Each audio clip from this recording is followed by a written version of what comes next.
ഇന്നത്തെ ബൈബിൾ വായനാ ഭാഗം 1 തിമോഥെയോസ് 4:16. നിന്നെ തന്നെയും ഉപദേശത്തെയും സൂക്ഷിച്ചു കൊള്ളുക, അതിൽ ഉറച്ചു നിൽക്കുക. ദൈവതിരുനാമം മഹത്വപ്പെടുമാറാകട്ടെ. തിമോഥെയോസിനുള്ള ഇടയ ശുശ്രൂഷ സംബന്ധമായ പ്രായോഗിക നിർദ്ദേശങ്ങളാണ് അപ്പോസ്തലനായ പൗലോസ് ഇവിടെ നൽകുന്നത്.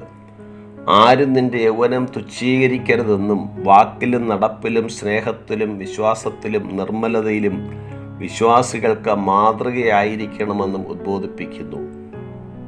ഒരു ശുശ്രൂഷകൻ സ്വയം ശ്രദ്ധിക്കണം, കൂടാതെ തൻ്റെ ഉപദേശം ശ്രദ്ധിക്കണം. ഇവ രണ്ടും മുറുകെ പിടിച്ചുകൊണ്ട് മുന്നോട്ട് പോകേണ്ടതാകുന്നു. കൃപയാൽ വിശ്വാസം മൂലം രക്ഷിക്കപ്പെട്ടത് ദൈവത്തിൻ്റെ ദാനമാണ്. ദൈവത്തിൻ്റെ കൈപ്പണിയായി സത്പ്രവർത്തികൾക്കായിട്ട് ക്രിസ്തുയേശുവിൽ സൃഷ്ടിക്കപ്പെട്ടവരാണ് നാം.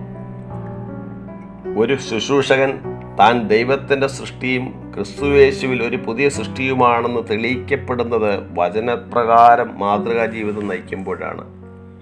തിരുവെഴുത്തുകൾ ശ്രദ്ധയോടെ പഠിക്കണമെന്നും താൻ വരുവോളം വായന, പ്രബോധനം, ഉപദേശം എന്നിവയിൽ ശ്രദ്ധിച്ചിരിക്കേണ്ടതാണെന്നും കൃപാപരം ഉപേക്ഷയായി വിചാരിക്കരുതെന്നും പൗലോസ് പ്രബോധിപ്പിക്കുന്നു.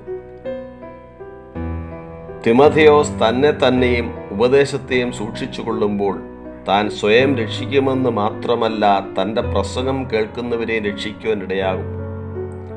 ഒരു ശുശ്രൂഷകൻ തൻ്റെ ജീവിതവും പഠിപ്പിക്കലും വിലയിരുത്തേണ്ടതാകുന്നു. വ്യാജ ആത്മാക്കളെയും ഭൂതങ്ങളുടെ ഉപദേശങ്ങളെയും ആശ്രയിച്ച് ഫോഷ്കു പറയുന്നവരുടെ കപടത്താൽ വിശ്വാസം ത്യജിച്ചുകൊണ്ടിരിക്കുന്ന ഈ കാലയളവിൽ യേശുക്രിസ്തുവിൻ്റെ നല്ല ശുശ്രൂഷകരായി നമുക്ക് മാതൃകയുള്ളവരായി തീരാം. ഈ വചനങ്ങളാൽ ദൈവം നമ്മേവരെയും അനുഗ്രഹിക്കുമാറാകട്ടെ.